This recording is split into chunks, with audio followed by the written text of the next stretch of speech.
Go Okay. ahead. My name's Alex Schoening. I'm one of the public information officers for the Clark County Sheriff's Office. Can you spell that for us? You bet. It's Schoening. Sergeant with the Sheriff's Office Traffic Unit. Today at 4 p.m., 911 received a disturbance with a weapon call.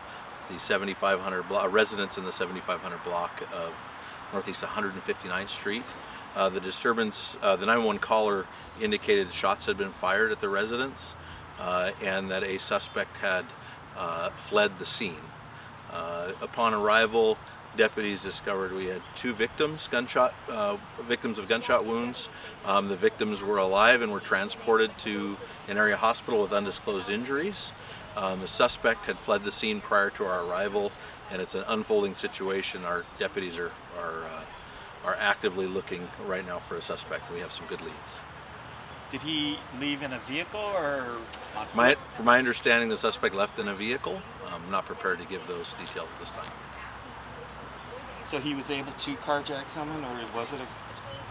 We're working. Yeah, we're working on that information. There was a vehicle left at the scene as well, so we're working through the details of the ownership of that vehicle versus the vehicle that was taken as well. The vehicle that is in the ditch down there, that is the vehicle you're talking about? That's the vehicle that was left. That's correct. And any idea if the suspect was driving that vehicle or how it got there? From my understanding, when we arrived, that vehicle was in the ditch, and my understanding is that, according to the detectives, it is related to the incident. But other than that, I don't have any other clarification at this point. No idea how seriousness of the injuries? Other than the folks were transported alive to the hospital, so I don't know the seriousness at this time. Which hospital were they sent to? I would suppose Peace Health Southwest. They're a level 1 trauma center in Washington. Later on, when you get a description of the vehicle they left, I'm in the middle of drafting a press release right now with those updates. So as soon as I can hear from the incident commander, I'll be adding those details in.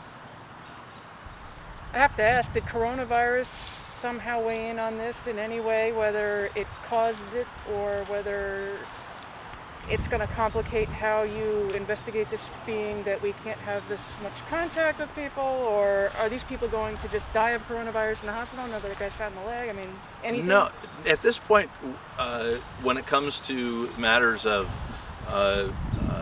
people's lives being harmed with gunfire, we obviously always take universal precautions, but we don't let coronavirus play into our investigation.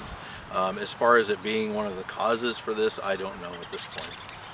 There's obviously no excuse for violence here in the county when it comes to shooting other people.